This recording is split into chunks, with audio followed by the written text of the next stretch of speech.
Chris, right? Yeah, Chris. Yeah, yes, sir. All right, guys, ladies and gentlemen, let's welcome Justin Race. Man, how's it going?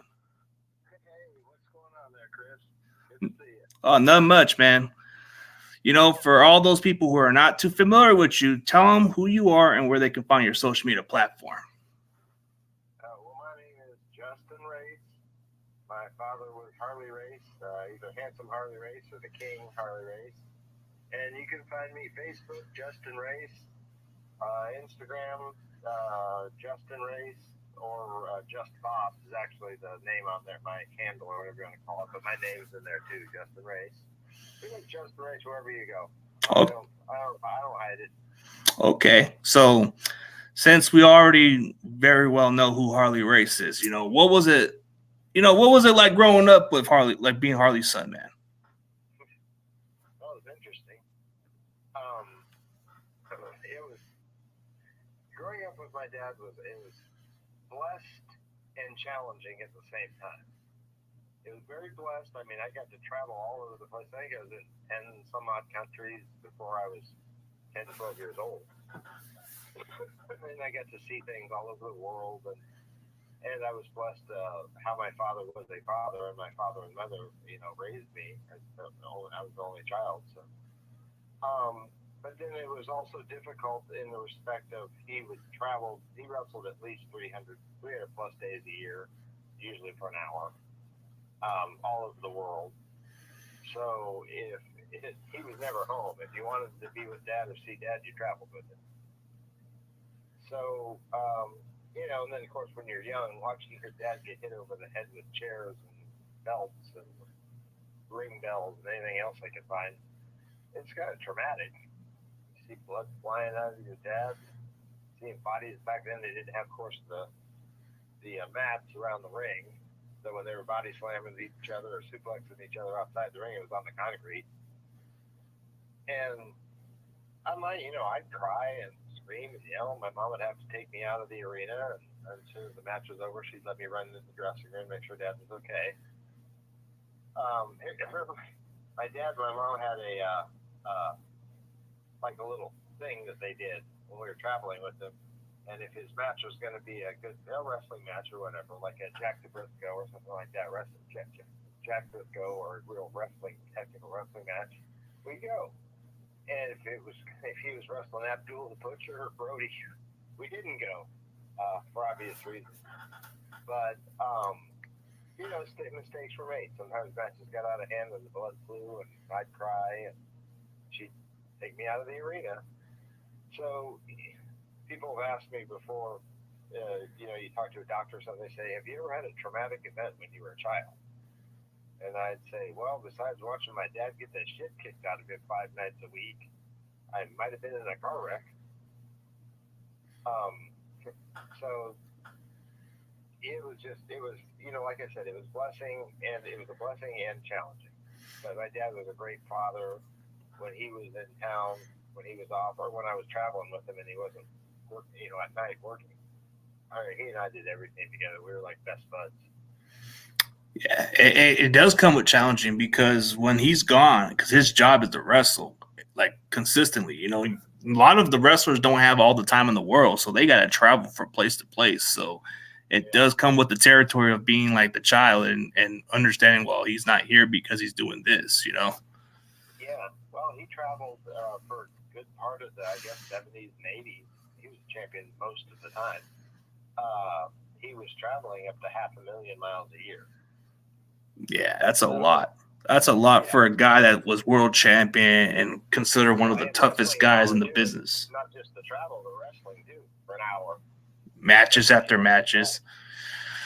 I've heard he had some long Ironman matches too. I think there was a match where he played, like he competed with a broken fibula or something like that, right? Wasn't there like a match where he kind of went over a longer period of time and he had this injury where he was supposed to like be out? Oh yeah, well, I don't remember what town it was or when, but he broke his femur actually, and took him to the hospital, and they put a cast on him. And after he broke his leg, he got in the car and drove 300 miles to the next town, and the next morning he went in and they x-rayed it, put a cast on him, and he broke the cast off and wrestled the next night. Man, that's just tough, man. I don't think many people will just go out there.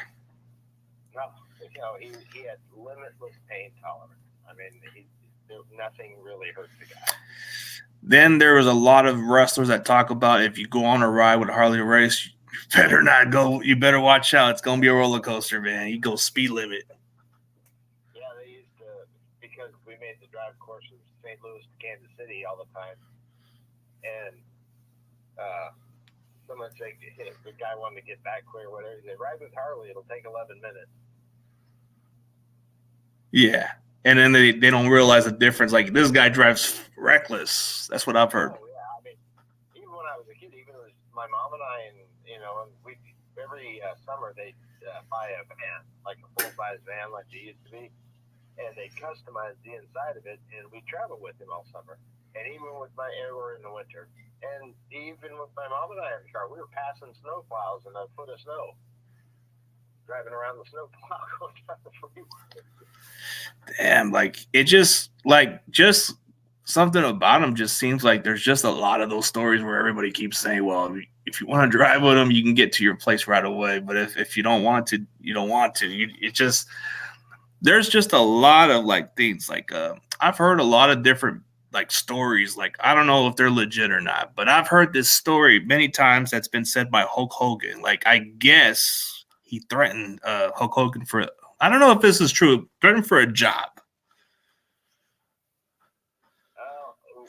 When Vince was around the WWF at the time in the Kansas City, there's a lot of crazy stories about set the ring on fire and all this kind of stuff. And he did go to the show when they were here, and he went up behind Hogan and slapped the hell out of him, like on his side or ribs or whatever. And Hogan turned around and just immediately went backed up submissively and whatever. And that was pretty much what there was to it.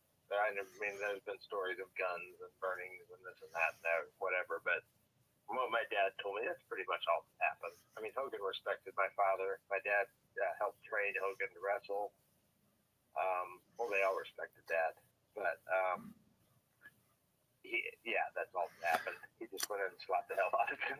I mean, there were many wrestlers that, like, Andre the Giant would not want to mess with. Like, he does not. I mean, Harley Race is on top of his list. Haiku's on top of his list. But what does that say about somebody like Andre the Giant that says, I would never want to mess with this guy? Yeah, well, Andre was a great friend, and my dad and he had a lot of mutual respect, I should say. I mean, Andre would come in town to Kansas City even when he wasn't working to stay with us. And Dad would take him to the store downtown called, it's a big and tall store, Michael's Big and Tall Store. And they'd make clothes for Andre. So he'd come in, he'd come in town just to stay. So they were good friends. Funny thing, the first time my dad ever had him above his head for a slam, Andre had never been up there. And Andre said, boss, put me down. Boss, put me down. My dad said, shut up, you big son of a bitch. Man, and you kind of did the voice just right, the way Andre the Giant would say it. But yeah, I guess it kind of seems accurate, the way how your dad would be like, smoke a cigarette and be like, man, just shut up. Yeah, pretty much. Yeah, it's funny he wasn't having a cigarette while he was body slamming Andre. Yeah. But Andre was a very nice man. I mean, I was fortunate enough to call him Uncle Andre. And when he came in town, I had fun. I'd go down the hallway in the wing of the house, and I'd go down the hallway. It was the giant room, we called it. Yeah, I mean, especially designed for like Bubba and Andre and all these behemoths when they came in town to stay there. But Andre's feet still hung off the end of the bed. And I'd go in there in the morning before school, and I was a little boy, and I'd tickle his feet and try to wake him up because I wanted to take him to school with me, like show and tell. Well, there was a lot of interesting stories about Andre the Giant for some of these kids that were growing up. Like, I heard The Rock had an Andre the Giant story, but did you have like any other funny stories of him? Andre? Yeah. Oh, good Lord. Well, they have. Here's one. They had my parents had parties often when big talent was in town. There was here in Kansas City, wrestling was every Thursday at Memorial Hall, All-Star Wrestling, the Central States area. And when Dad had big talent in town for the Thursday night event, he and my mom would have them all come back to our house for a party afterwards. And you're talking, 20, 30 guys, all over 300 pounds or more. And we had a basement at the house that the basement was like a party thing, and it was all finished, and there was a pool table room, and there was a dance floor, and a bar, and a big media room, whatever. Well, it was a great room, but the problem was the ceiling was 7 foot tall, and Andre was 7'6". Yeah, he's gigantic. I mean, just like he's larger than life. Like you would think this is just like, there's some big giants in the world, but Andre at one point was considered the biggest human being. His mass, he was not only tremendously tall, but he weighed 550, give or take 50 pounds. I heard it was hard for him to go on certain like airplanes and stuff, like go to the bathroom. It was a miserable way to live. Yeah. I mean, everything had to be specially made, specially done. But when he came down to the house, came over to the house for the party, or when he stayed in town, he'd have to kind of maneuver his way. I mean, the guy had to go sideways and bent. It's challenging. Any double door on it. They don't care how big the double doors were. He'd have to bend and go sideways. Yeah. So he get himself down to the basement. And again, the basement's 7 foot tall. There was 2 chairs in the basement that my dad would allow him to sit on because he broke all the other ones. Oh man. They were the old church pews, the solid oak church pews. They're like 3 people wide. Yeah. So this one, 3 people and 1 Andre wide, and he could sit in those because they were solid oak. I mean, they wouldn't break. So Andre'd get over there and he'd sit down, and I was very young until they had parties all the way up until I was a teenager. Justin, you bring me beer. That kind of seems like how he would say it, yeah. Back and forth from the refrigerator to Andre, and you've heard the stories about how he's drank the most beer of any human. Oh, dude, I've heard that he drank over 100 plus beers or something like that. Oh, good heavens. He drank well over 100 then at these party or whatever, and my dad bought him the tall boys, the 16-ounce can. Yeah. And you see pictures with Andre with the can in his hand. You can't even see the can. You couldn't see a 16-ounce can in his hand either. And he drank way over 100. Yeah, and we're not talking about all day long drinking the beer all day. We're talking about arriving at 10 o'clock at night and leaving at 2, 3 o'clock in the morning. Yeah, that guy just drank it like it was nothing, like from stories from what I heard. But there's another wrestler. He drank because of pain. Party pain. A lot of. He had disease, giants, whatever. But he also had a problem that most people don't know about. His back stopped growing before his body did. So he would have been even taller. So he was just in so much pain all the time, and he drank for pain. That's why he drank. Yeah. All the time. A lot of big individuals, they usually have like some back pains at some point at their point, and then they have some like challenges. Like I guess Andre was being laughed at for being a big individual for some other people, which is challenging. You got to deal with being a big human being. But there's quite a few other wrestlers that have to deal with that all the time. So you see that from other individuals, but there was this one individual that Leon White or Vader, yeah, that dude's big. 6'7" and weighed 400 pounds or so. So there was, when I grew up, kids would be like, new kids would move into the school district that didn't know me or my dad or anything, and they'd start talking about how big their dad was. Somebody say, how big is your dad? He's like 200 pounds or more. No, but Vader was a big dude. And 300 or more pounds.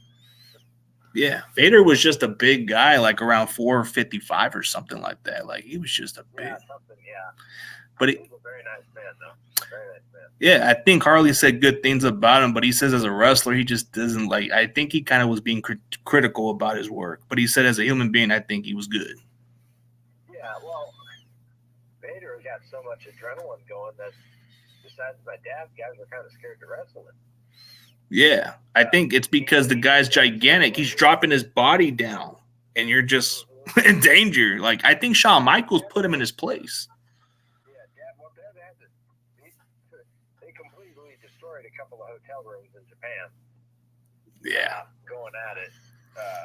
Vader, I don't know what he said, or Vader wasn't listening, but my dad was saying something. I don't know, but they got in some knockdown, drag out fights. But again, that wasn't scared of. A lot of guys didn't want to wrestle him because he'd get such adrenaline going that he'd really crush these guys.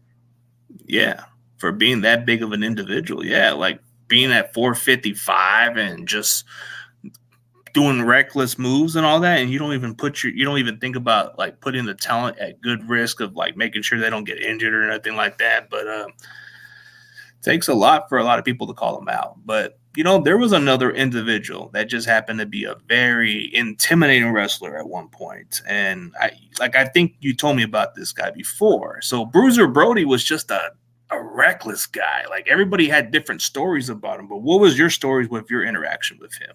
Well, he kind of was similar to Leon. They just get in that ring and the adrenaline to get going, and they kind of forget that there's fans there that could be hurt. There's other wrestlers that could be hurt. They just kind of lose it for like a frenzy almost or something, or lunatic french. And if Dad had to many times in the ring, he told me that he'd they'd be getting out of control, whether they were wrestling up in the seats, not even guys the first couple rows, they were back because they were in the first balcony. And he'd have to get a hold of Frank and said, Frank, you got to calm this down or you're going to get hurt. And he knew what he meant. Dad said that to when things weren't going right in the ring or whatever. He was the ring general, and he'd put him in a headlock or an armbar or something and whisper down into their ear, "Don't piss me off." Yeah, he was like. They knew that was when it was better get back in line, or Harley is going to hurt you. Yeah, Harley was one of those respectable individuals that nobody wanted to mess with. But Bruiser Brody was one of them dudes. Like if you didn't do exactly what he wanted to do, he would just mess with the promoters and try to like, I don't know. I've heard like a lot of interesting stories where he kind of like started problems with those promoters and actually kind of like stepped the line with some of them. But we don't know what really happened behind the scenes because I've heard he was difficult to work with certain individuals. But I think I remember your. Problem with him, but there was a respect there. But he just kind of had a temper. And he liked to do things. He liked to. He was a rather conservative guy actually outside the ring. So he liked to just kind of let it loose when he was there. Funny story about we were on a tag team championship tour in Japan, like a tournament. And Dad was with Larry Hennig. This is when I was alive, not way back when they were AWA champions, but he was with Hennig. Brody, I'm pretty sure was with Stan Hansen. But so in Japan, all the wrestlers, they don't expect these guys to drive from town to town or whatever, but they don't have enough cars in Japan to fit for all these guys to fit in. Yeah, because they're big. Yeah, well, I'll tell you a Leon story about Japan here. Okay. They had like an airport shuttle bus kind of like, and that's how they got the wrestlers from one town to another in Japan.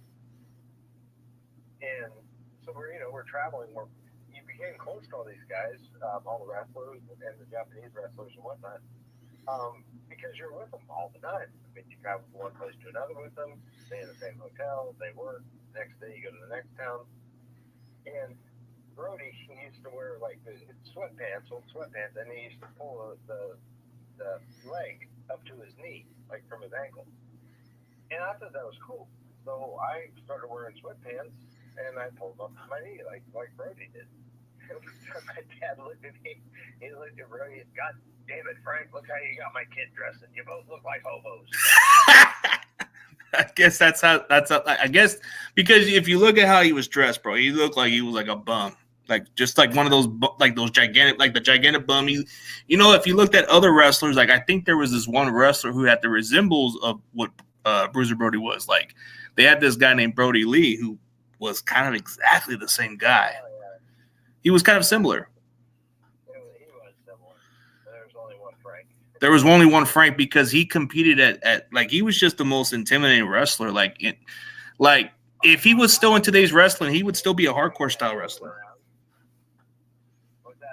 If he was still alive in today's wrestling, he would at least be like one of those hardcore style of wrestlers. Like he just would just destroy you. Nowadays, I mean, nothing against the guys nowadays. They certainly have athletic ability. Someone sent me it was just today, someone sent me a comment on one of my photos that I posted and called the wrestlers today like Cirque du Soleil with all their jumping and acrobats and whatever. And they couldn't last an hour with my dad or with one of Terry or Dory Funk or Flair. They couldn't last an hour. Yeah. It's like they're like gymnasts nowadays. That's what the fans like. So, but a lot of fans. But then there's a lot of fans that, I mean, I had just as big of a following as anybody else from the old school. People that like yourself, like the old school style wrestling. They don't like all that acrobatic stuff that they do nowadays. So, you know, it's kind of your preference. You know, if you like what they do nowadays, you watch it. I find many. I don't know how many times a kid has come up to me, "Oh, your dad's my favorite wrestler," and I'm like, "You weren't even born until 10 years after he retired. How do you know my father?" "Oh, YouTube." Yeah. So because of technology and the availability of all these old historic tapes that are now being digitized and put on, you know, different media outlets, my dad is more popular than he was when he was champion. Because everyone knows who he is now. Yeah. People that don't like wrestling know who he is. Like a lot of the style of wrestling that he did was a lot. It was like way past his time, but he was a top of like a top champion. So like in any other promotion, he was exactly how you would respect him in a way where if you mess with him, he put you in your place. But he wasn't the kind of guy to push over. He wasn't a pushover. So that's one thing about him. No. Like I said, he told you don't piss him off. Don't piss me off in the ring. You better mind your P's and Q's. Because he will beat the hell out of you. For real. Yeah. Like there's quite a few other wrestlers that I think that he's got a good relationship with in past years. Like Cowboy Bob Orton, I think he had some matches with him over the years. And then his son's actually like kind of who he is today, a big time star. Yeah. Well, I mean, Bob Jr., I was in St. Louis here about a month back for the SIPW Fan Fest. And Bob Jr. was there. He was inducted into the St. Louis Hall of Fame. And Randy was there, kind of made a cameo appearance as his dad was inducted. But, yeah, they were always good friends. Thor, Funks, Briscoes, Henning. They were all good friends, family friends. Yeah, family and friends. I mean, there was just a lot of like, you know, the relationship and all the wrestling perspective, like you look. But Larry Henning, you know, I think there was a tag team with your dad where they were like the Hollywood Blondes or something like that, right? Or something different. Yeah, one of the other teams coined it. What was it? Larry was Pretty Boy Henning and Handsome Harley Race. And they called it some kind of girl, I think, Little Girl. I can't remember. But yeah, they had a little name for them because of their ring names, and just, you know, my dad with the bleach blonde hair and Henning with that red hair, and just my dad just say, "Larry, your head's gonna weigh 40 pounds." Yeah, he was like a really like you looked at how Larry Henning was. I guess he had that nickname for a reason because he wasn't somebody to mess with. But him and Harley had some good chemistry. But once they divided, they had to go into a different direction. Well, they were probably one of the better tag teams ever. But I say that because I listened to other wrestlers tell me or tell, you know, interviews or whatever, that those two guys could make another tag team look so good. Anybody that they wrestled, they made it look like one hair of it, you know, one little hair from getting beat. And there's always been said about my dad. My dad could make a broomstick look like I knew how to wrestle. That's what I've heard about a little bit of those type of matches that he would do. Yeah. Yeah, Larry was like that too. Larry and Larry together were a good combination as a tag team, but I think the blonde style kind of changed it between it influenced quite a few other wrestlers to do something like that. Like you see it with Greg Valentine and then you see it with Stone Cold and Brian Pillman and quite a few other dudes. Flair with the bleach blonde. He had longer hair, but bleach blonde. Yeah, it was a trailblazing. Like the blonde kind of changed a little bit of their style. Well, it was originally kind of a babyface thing, but my dad worked it into being a heel too. Yeah, your dad eventually became a heel. Like he was just a heel from every other territory he worked at. But I think he was a babyface in the beginning part of his career, right? Yeah, he was. He was. Then he realized that he was very good at making people mad at him. Which worked in his favor. And in those days, the fans would get close to you. They would get really close to you way back, but before there wasn't a lot of security. No, and he used to tell me, it's like, the more they hate me, the more I'm doing my job. Yeah. Which was kind of hard for me to figure out when I was young, but as I got older, I was like, oh, I don't know what it is. Well, the hate, it went outside the ring. It went to, us leaving an arena or an auditorium or whatever, and wherever, Colorado, Carolina or whatnot, and the police would actually have to get us out to our car, surrounding us with their riot shields over our heads. And granted, I'm 6, 7, 8 years old. I'm just a little kid. People throwing rocks and knives and anything they could throw at us. But they're throwing, at an 8-year-old kid and his mother and my dad. And so the police would walk us out with riot shields. I mean, the hate went on even into my wrestling when I was a little kid. Like in little kids wrestling during the tournaments, they have like 8 matches going on at once in the gymnasium. Yeah. And whenever I wrestled, the whole auditorium, the whole gymnasium or whatever, would focus on my match and yell nasty things at me as if I were my dad. And here I am, again, a 6, 7, 8, whatever, 9-year-old kid. I'm going to my dad, Dad, why are they yelling at me? He's like, it's because of me, don't worry about it. It's because you're Harley's son, I'm assuming, because they just wanted they wanted everyone in the high school gymnasium wanted Harley's son to get beat. Wow, man, that's I was good. I didn't lose a lot.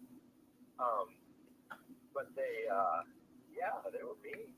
And it took me a while to get used to that. I'm in high school wrestling. Everyone's supposed to kind of cheer for everyone. And they were literally hateful to me. Damn, so they were giving you a hard time because of your dad, I guess. Damn, it just had to come with the territory. To this day, I'm as modestly as I can say this, but people, guys come up to me all the time. I wrestled you when we were 9 years old and this and that. I have no idea who they are. I'm not trying to, I wish I did, but I don't. The only reason they remember me is because they wrestled Harley's kid. Yeah, because they look at you as Harley's son, and that's how it just seems like. But there was at least, like, when you look at how your dad's career overall, like, what was the best wrestling match you've ever seen that you would say, you know what, this was probably one of his best works and the one I've seen?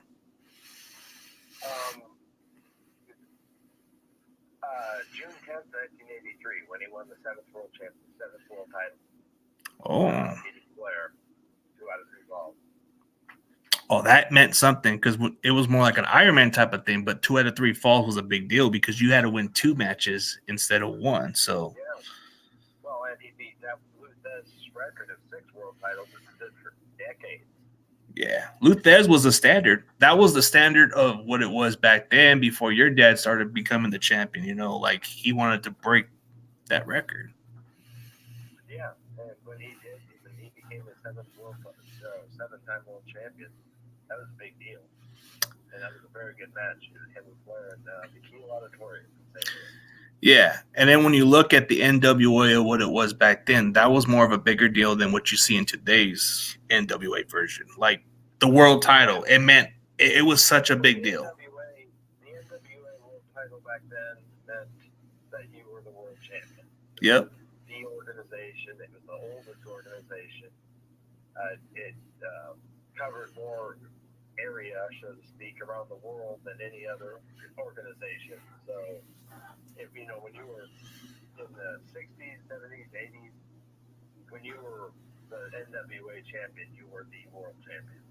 Yeah, you were considered the big deal. Kind of like boxing, they used to have 3 different titles, I believe, you know, and one, they never really had one that stuck out, but finally they went to just kind of a conversion of one. Well, that's how the NWA was. That was, if you were the world champion for the NWA, you were the best wrestler on the planet. Yeah. I mean, but if you look at today's wrestling, I mean, there's not that many that are like in the same boat as your dad, but there is a guy that he trained that kind of gives you a little bit of a flashback version of your dad, like Trevor Murdoch. I think he trained him. Yeah, he went to my dad's school. Yeah. Dad used to, when he had the school, he'd say, I teach him how to wrestle and go up to New York and he'd learn how to be movie stars. Yeah, and he taught him how to wrestle, like his style of wrestling. And he taught it. Then he'd say, you know, as time went on, he'd say, now it takes him, he used to wrestle an hour every night. And now it takes him 10 minutes to get to the ring for a 5-minute match. But in fact, the motto of his school was "Shut up and wrestle." Yeah, that's what it was. Like, I think that was the different. I think that was a different training then, because most of these wrestlers, they complain about every little thing. And today's version, but in the other era, they would have to just learn their place and do it. Well, most of the wrestlers, you know, back in the territory days, they stayed within their territory. I heard one of them say that it was a car thing. You know, they drove everywhere. Well, as the NWA champion, he flew most of the time because he was going territory to territory to territory. Then he was going to Australia and Japan several times a year, and American Samoa, Malaysia, Europe. He was the actual first and I believe only world champion to ever defend the title on all 6 out of 7 continents. He did not defend it on Antarctica. Couldn't find a big one, I guess. So he traveled just. Well, here's an example. I've said this before. Maybe Dad said it. He wrestled one year or one time in Tokyo, Japan for 1 hour on December 17th. He flew back to America, and it was either LA or St. Louis, but whatever. And because of the international date line, it was still December 17th. He wrestled an hour then. Then he went on to San Juan, Puerto Rico, and wrestled an hour on December 18th. Damn. We're talking about darn near halfway around the world in 3 hours and 2 days with 3 1-hour matches. That's a lot. And then he actually flew back to Kansas City, chartered a plane, and flew out to Western Kansas, where I was wrestling in a tournament. Yeah, he had an opportunity. He did not miss my matches or my football games or whatever. My mom was at every one of them consistently. She was all there. In fact, she was the mom that you could hear yelling your name. Like, come on! Yeah. Like the one that you would just be embarrassed by, right? Yeah, she said, well, she was a cheerleader, but I mean, she knew what she was talking about. I mean, what her husband was.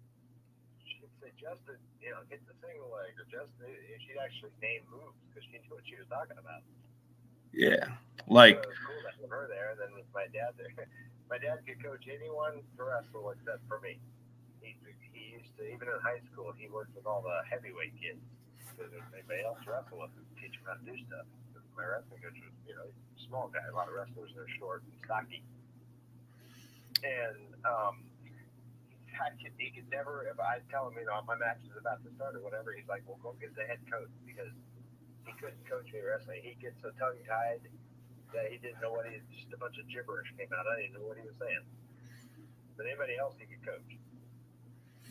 I guess for him it was kind of hard to work with you in that type of thing. I mean, but yeah, he had the, you know, the father's pride and the, you know, the apprehension. You know, whenever your child's in any type of combat like that, you're worried about getting hurt, of course. So he had all this other stuff going on, and even though he was a professional at the sport, he couldn't figure out what to tell me to do next. I mean, since you were talking about your wrestling type of stuff in school, so was there ever a mind of you like saying, you know what, maybe I should follow my father's footsteps, or that it just never crossed your mind? My parents, from a very young age, kept me away from the business. They instilled in me, the importance of education. I mean, I played a lot of sports. I was very good. I'm a state champion, national champion wrestler. I wanted to become a pro football player. Got a Division I scholarship in football, but I had injured my neck and I couldn't play football anymore. But they established the importance of an education because to follow in my father's, maybe to follow in another wrestler's, but even a popular wrestler's footsteps, that's hard work and it's rough on the body, but nothing like the world champion. And so comparatively, if you're my parents looking at me and how much my dad had to travel and the miles and the beatings and the hour wrestling matches and whatever, that is not really something you wanted your son to get into. It was just too hard on the family and too hard on your body. And it's too much for the family legacy because you have the big pressure because your dad established what he was, and if you came into this business, you had to have that big pressure. Like, hey, I gotta do exactly, if not better, than my father. That's just how some of these young generations think. Yeah, and trying to be tougher than my father is not something that I don't think anybody can do. I don't think anybody could, but it's just that would be the pressure. The pressure of living up to your dad. Like me to be that tough, and I mean, good heavens. I mean, I saw firsthand, not just in the ring, but at home, building projects or whatever. I mean, I saw how strong he was, and I saw how he get hurt, and it just didn't bother him. Things you get injured doing around the house, work around the house, whatever. I'd see it, and it didn't bother him at all. Yeah. I don't know how many times he set himself on fire putting on 4th of July fireworks presentations. Damn, he had to be one of those tough dudes, man. So he just run down and get in the lake. It was on fire. It's like, Dad, you're on fire.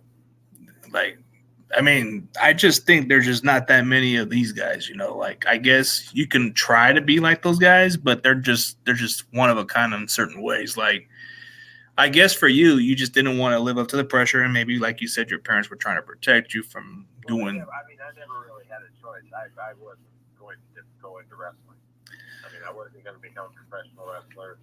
My dad told me, he told me when the graduation weekend or whatever, when I graduated from college, he said to me, we were standing out, I'll never forget, it was in Dallas, Texas. I went to SMU. And we were standing on this balcony at the hotel that he and my mom were staying at for the graduation week or whatever, all the activities. We were sitting there drinking a beer, looking out on the balcony and looking out over the city. And he said that all of his life, or all of my life, I guess it's say, he always had a little thing in the back of his mind that he wished he would have broke me into the business. But he said when he saw me graduate from college and knew what kind of life I could have with a family and not being hurt all the time or whatever, he said he was like at peace almost. He said he was just like, I'm grateful, and I'm glad that we've made the decisions that you've made, the decisions that we've made. I'm very proud of you, and now you can go on and do your thing in life and not worry about being away from your family and beating yourself up and whatever. But yeah, that was the time that he finally released, I guess, from himself that my son is not wrestling. I mean, there's a side of some dads that would just not want them to follow the footsteps, but then there's some that just kind of feel stubborn in some way and say, you know what, I don't really matter what this. It doesn't really matter what my dad said. I'm going to follow in the footsteps and do what I got to do because I love this business. But you see it from a lot of different perspectives from other wrestlers. But and it doesn't just happen in adulthood. When I was 6 or 7 years old, we moved to this house that I was talking about that has a big party basement, and it was right on the 10 tee box of one of the nicest golf courses in Kansas City. And I remember back then, my dad said, "Play golf. You can do it till you're 90, and you can make a lot of money doing it." And I ended up growing up with a pretty good structure actually for golf. I'm a pretty good golfer, and I can't ball the wrong way, but I putted the same way. So I could have listened to him and played golf even. It's an athletic sport, whether you like it or not, and it's a concentration focused sport. But I had to be like Dad. I wanted to be a football player and a wrestler, anything combat or combat type activities, sports. That's what I wanted to get involved in because that's what my dad did. Yeah. I played a lot of golf, but I didn't pursue it as a career. Maybe if you would have focused it a lot more, like you were saying, it would have probably been more of a good career. But most people have a different purpose. Like you're talking about some guys who played football. Like you look at Butch Reed, who's actually in the area of Kansas City, I believe. Butch Reed was like one of those guys who played professional football for the Chiefs, I believe, and then there was another guy. There's quite a few guys. I think Frank at one point was playing at the NFL before he became a wrestler. Yeah, Bruiser Brody. Um, I'm pretty sure he played college ball too. I don't think he played the NFL. I think he played college ball. I looked up. I looked up Bruiser Brody's career. He played for the Redskins before he got cut. Oh, did he? Yeah, he was on. He played college ball at West Texas or some Texas college, but he got to sign with the Redskins. Oh, I didn't know that. Or maybe I just don't remember. Yeah, it's kind of hard to remember on certain stuff, but he was one of those guys that played at the NFL. Then you had Ron Simmons, who was with the Cleveland Browns, played at Florida State. Yeah. But I mean, there were some guys who had good careers, That didn't really have an option of playing professional football because you're generally drafted from college. Well, my dad only made it to the ninth grade in high school when he punched the principal and was kicked out and never went back to school. So after that, so that was a time when my dad he didn't even get to that out of high school. So that was a time where you didn't have to go to college for all the education back then. Like if you knew you were going to be successful, you would pursue that career, and it wouldn't have to require any college education that you would get in today's world. Well, Dad's always told me, or did always tell me, he said, "Son, I'm one of the few people on earth that has done exactly what they wanted to do every day of their life." Yep. He knew, I guess, when he was, I don't know, 11, 12, 13 years old, he saw some wrestling matches, probably the Biscos, who knows back then, but he just saw the first time he ever saw wrestling, he said, "That's what I want to do, and that's what I'm going to do, and I'm going to be the best at it." And that's what became his thing ever since, but in those times, college wasn't such a big important deal for some of these guys, but now you need a college education for certain other careers. Well, yeah, I mean, I think a lot can be said for trade schools too. Yeah. As far as I don't want to get economic discussion, but as far as employment opportunities in this country, trade schools are quite a. They're not the. Oh, I don't know how to say this. They are more popular now for mainstream kids. Yeah. To go to trade schools as it is to go to university. Like for the job career that you want to do, they have those trade. Financial planner or financial advisor, yeah, you're going to university. Yeah, but for trade schools, they give you the little training that you need for your job and all the other stuff. Specific deal, and they make a heck of a lot of money. Some of them do. Yeah, sometimes it's better than college if you take those type of trainings for that job. So, like, yeah. As far as my dad and my mom go, when I don't know if I don't even think I ever even mentioned it, but I don't exactly know how the conversation would have went if I'd actually, when 15, 16, 17 years old, if I'd asked my dad and my mom if I could break into wrestling. I don't exactly know how that conversation would go because we never had it. It was never an option. It just never crossed your mind. So it's just, if it came into your mind, you would have brought it up to them and say, "Hey, why not I do this?" They probably would have disencouraged you in some ways. Well, yeah, and I loved to play football, and I was very good at football. And my goal was actually to be a professional football player. I figured I'd be the best in a different sport. I would have to necessarily fill my dad's shoes. I'd just make different shoes.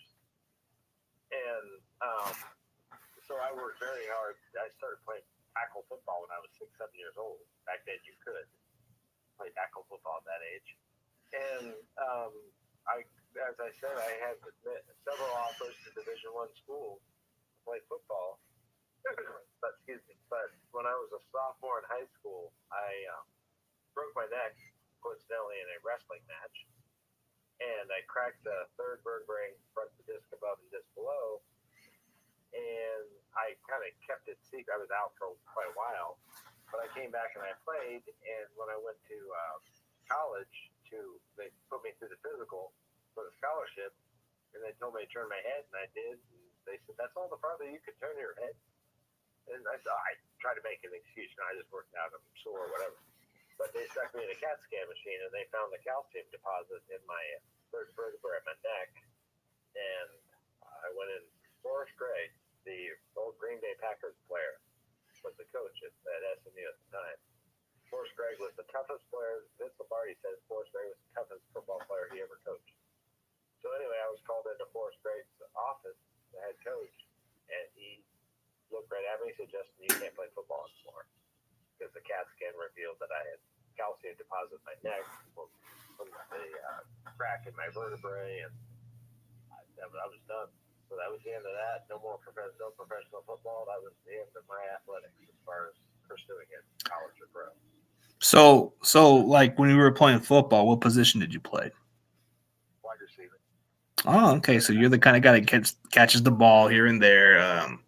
I guess for me, I was playing O-line and D-line, so I was a little more on both sides of the ball, but wasn't the most gifted guy, but, I did what I could. I played cornerback on defense, and I returned punts. I had a really fast 40 time. I was also a state champion 110 high hurdler in track. So I was very fast, especially when I couldn't beat the guys at 100 meter dash, but you put stuff in my way, and I was very fast. Put a couple of hurdles in my way, then I was real fast. So game speed, you had the game speed that translated pretty well.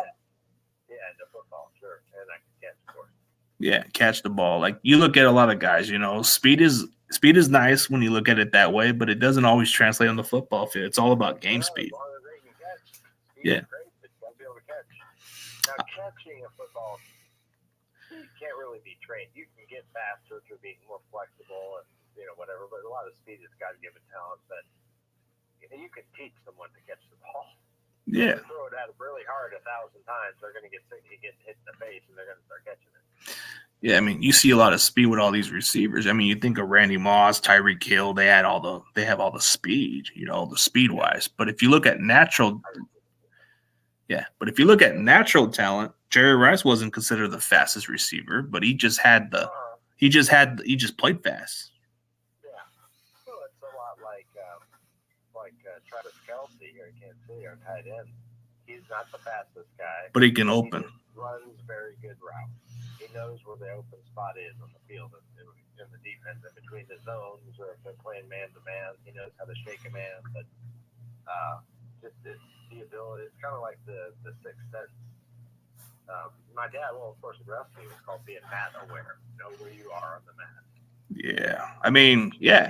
Whether it's to put your foot on the first rope while they're trying to pin you so the pin can't go through, or in my wrestling, knowing that if I go one way I get 2 points, if I go the other way we go out of bounds. It's just mat awareness. Yeah, good wrestlers have good mat awareness. Yeah, but with Travis Kelce, he just runs the best routes, even with his 40 time. I think most tight ends run that fast, like that kind of fast speed, but it's normal for them. But if you want to look at another Kansas City great tight end, Tony Gonzalez is a great example. Not the fastest, but just had the best hands. He was like the best there ever was until Kelce came along. Yeah, I mean, you gotta learn. You can be taught how to catch a football. I've coached football. So you can be taught how to wrestle. Now, the way you do it and the technique and the grace, the athletic grace that you do it with, that's some of that's God-given. I mean, you either have it or you don't. That's true. That's true facts. But strength, like my dad's inhuman strength. He didn't work out. He grew up on a farm, worked on a farm, but when he was in business, all the other guys, Hogan and Savage, they all went to the gym all day long. Dad sat in his room. If I or my mom and I weren't with him when we go sightseeing or whatever, he'd sit in his room and smoke cigarettes all day. Oh. They go out and wrestle, and they wonder why he could slam Andre the Giant. They couldn't. Yeah. He was just tough. He was just that unhumanly strong. Yeah, there's just that pure strength that you got, like for some of them, But I think I remember watching an interview by Ole Anderson. He talked about there's this one wrestler that just didn't have to work out, just smoke a cigarette, but always put on a good match, and it didn't matter how big you were. And then he was trying to say there was this guy I worked with, and he was a tough SOB. He wasn't the guy that had the muscles and all of that, but he would just stretch you on the wrestling mat. And he mentioned Harley Race. He says, yeah, that dude was a tough SOB. my mom always used to. My mom was a aerobic instructor and a yoga teacher and a professional water skier, and she used to her aerobic instructor days. Those little gun things with the pincher on it that would test the fat, like your body fat. That's why they had all these computer ways to do it nowadays. She used to get so upset because she could never find any fat on him, even though he had a big gut. You couldn't pinch any part of it; it was just solid. So he had a pro like a power lifter body. Power lifters. Lifted body with an average body weight. Yeah.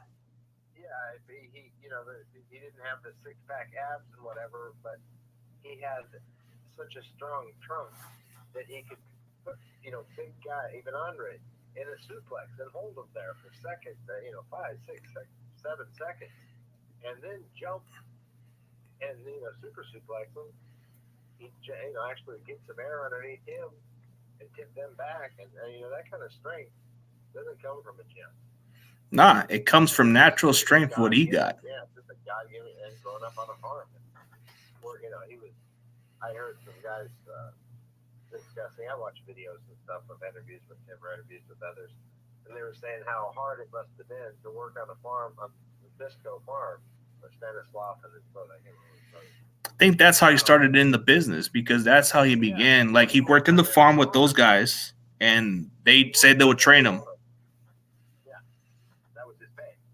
Like to train him to wrestle. So imagine working all day on a farm. This is back in the 50s. They didn't have the equipment to farm with. A lot of it done by hand. All day, and then in the evening, go into a barn that's 100 degrees, just like it is outside, and then beat the hell out of you until you learn how to wrestle. That's how they were back then. If you can outstand those hits, they can train you after that because they want to see how tough you can handle it the next day. Well, yeah, there wasn't wrestling schools and whatever, and no one coached you on moves and whatnot. They basically beat you until you figured out how to not get beat. Yeah, and that's what Harley had to figure out. And with those Labiscos, the ones you're talking about, because he started in the farm with them. That was his first job, I believe. Yeah. Well, part of his pay was they taught him how to wrestle, and he made $5 a week. Which at the time was pretty big, like pretty decent pay right there. Not really. I mean, $5 never. I mean, every Sunday he told me he'd buy himself a big bag of I don't know how many pounds of macaroni and as many cans of cream of chicken soup. But in the 50s, it would be like $20 or more at the time. Like $5 was something. Yeah, so that's all he could afford was a big bag of noodles and as many cans of cream of chicken soup as he could buy, and that's what he made all week. Yeah.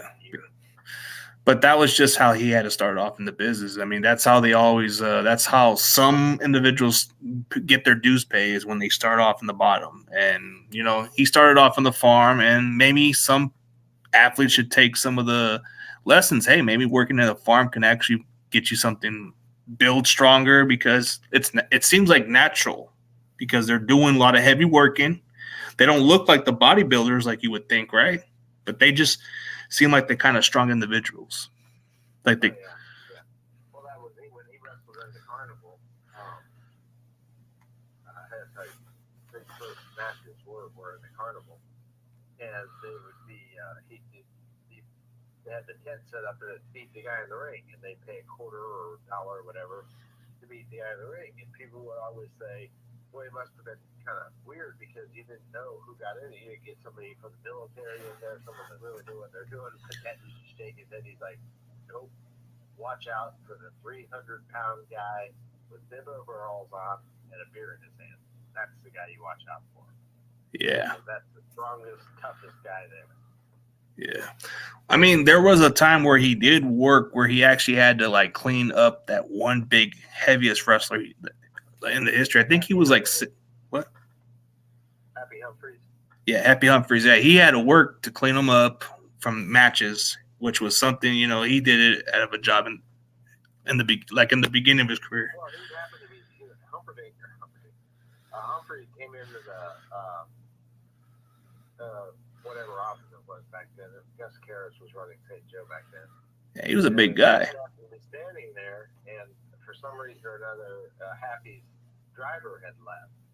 And the promoter turned to my dad and said, "Hey, you want a job?" Dad said, "All right, what?" And drive this guy around. So he was Happy's his chauffeur, and along came with that was he had to bathe him, and he'd get him down on the ground with a garden hose and just a mop and scrub the hell out of him. Like that said, there's often a lot of parts that didn't get clean. Yeah, but he had to do his job, and that's what it was, and he paid his dues for that. Even though it wasn't in the ring, that was putting in there. I was paying his dues. So Yeah, which Happy Humphrey was just a heavy dude, like he was one of the biggest, heaviest wrestlers. 100 pounds. I've heard 800. I've heard 600. I don't know. Dude. I mean, you look at pictures of him, and all you see is two little feet, a head on top, and then just like a big ball in the middle. Yeah, he was just like a gigantic dude, like gigantic weight wise. Like, damn, like it had to be hard for him to like go to the tubs or showers or anything like that, just like onto the giant. That's what my dad said. My dad just hit him with a mop and a garden hose. Yeah, that's just how he had to pay his dues, is just clean up on the heaviest wrestler in the world. You know, at one point he was like the heaviest individual. I mean, I think there's a lot of big people in the world. As in many jobs in life, if you show you're versatile and can do other things besides your job, you have a very good chance of being promoted, so to speak. Which that's what your dad got into. Like once he workers, companies, whether it's wrestling or whatever, they need people with versatility. Yeah, versatility does get you places, especially for different like skills and all that. Like if you can do this, you can go to another company for that, you know. So it comes a long ways. But yeah, we pretty much broke a pretty good interesting of what your dad's story is. But before we end this, man, you know, let's get one more final topic of your dad. Like he went from being a wrestler to a manager, you know, at the end of his career.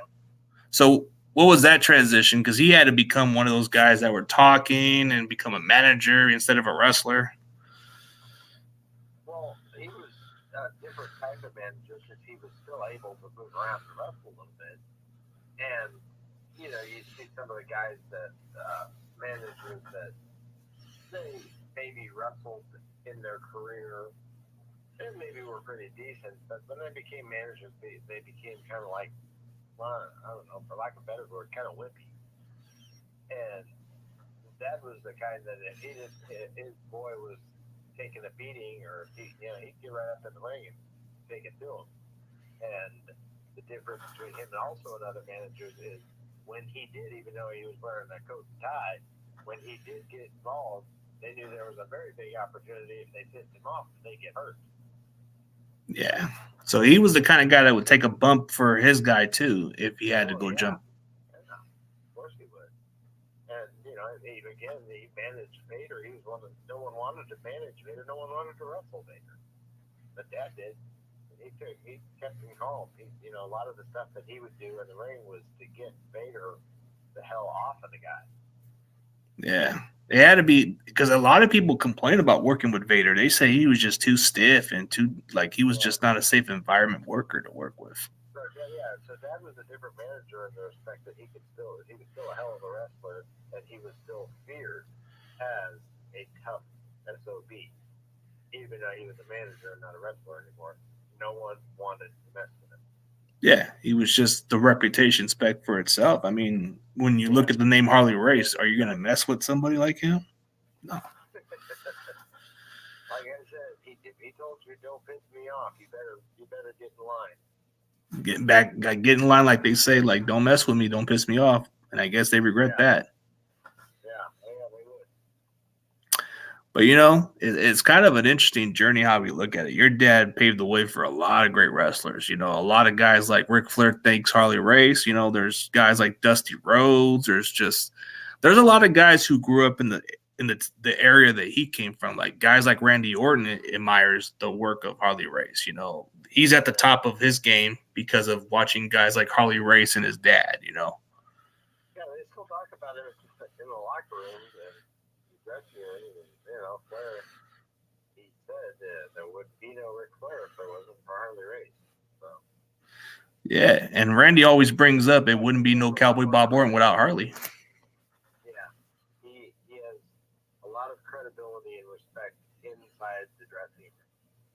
friends we'll never see. Yeah, like I don't think there's not that many wrestlers. I don't even think they're ever going to be a wrestler like that, where he can just smoke a cigarette and not work out as much and only go in the ring when he feels. I mean, you kids out there, don't start smoking. Good heavens, those breaks and whatever that those guys used to do. Yeah. My dad just did it. Doesn't mean that, you know. And my dad would say that too. You know, just because I did it, that's a no-no. Nah, I think people smoke cigarette because they're stressed out of bills and other stuff. My dad did it for many reasons because he was stressed out. My dad just liked to smoke, but like I said, all you kids out there, no smoking, no drinking. It's bad for your lungs. Keep your head on your studies in your school. Yeah, for sure. But thank you for your time, bro. We'll definitely work something down. We'll work something in the near future, man. But it was a great. Okay. I definitely appreciate everything about your dad. I kind of feel like there's just not many wrestlers like him, and I don't think there ever will be. No, there won't. But that's pretty cool that there was at least one. We got an opportunity to see a great one with my dad. And take a look at the book when it comes out. The book it's kind of Don't Tell Your Mother is the name of my book. Well, I gotta check out. So I'll come on once I get that finished. I'll come on and talk to you about it a little bit. Okay, well, definitely need to go check out one of the books. Is there like any other like autograph stuff left that he has collections of or anything like that? Because I know you got that nice picture. I have autographs of it. Yeah, you got like. Some people want me to autograph them too, and I'll sell them. Oh, okay. Well, I mean, I got a collection of certain wrestlers from past years. Like, I actually had Tommy Rich with the match that he had with Harley Race, and he signed me an autograph a long time ago. Oh, cool. Tommy Rich was a young guy. He got into business, but he said it was because he liked Harley Race. He said Harley Race got him over. You know that he was Jack Mulligan's son. Oh, Jack Mulligan's son? Mm-hmm. Yeah. No, wait a minute. Yeah, what's that here? No, I'm thinking of Barry Windham. I'm sorry. No, Barry Windham. Yeah, Barry Windham was another guy. But Jack Mulligan, yeah, you're like Jack Mulligan and Barry Windham were like, yeah. Anyhow, but yeah, I'll love to come back and talk to you sometime. So let me know. Yeah, for sure. And for everybody else, thank you guys for tuning in, and we'll call it a day. All right. Bye, folks. All right.